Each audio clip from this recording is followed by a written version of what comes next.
अन्य समाचारों पर नजर करिए तो अंबालाल पटेले गर्मीने लईने आगाही करी। मार्च महीनामां आग झरती गर्मी પડવાની આગાહી કરવામાં આવી।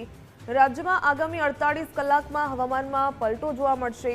ગુજરાતમાં 48 કલાક બાદ સખત ગરમી પડવાની પણ આગાહી કરવામાં આવી।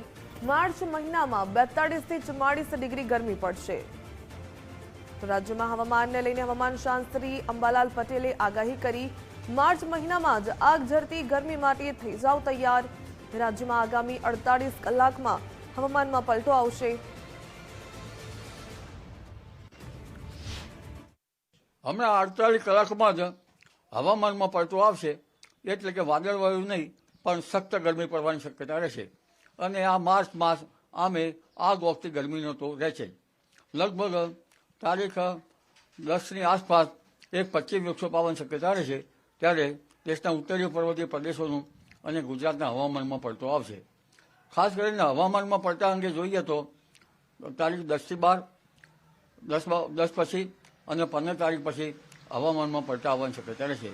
દેશ સહિત ગુજરાતના ભાગોમાં લગભગ 15 તારીખ આસપાસ પલટા આવી શકે અને એપ્રિલની શરૂઆત સુધીમાં ગુજરાતમાં ક્યાંક કમોસમી વરસાદ થઈ શકવાની શક્યતા રહેશે।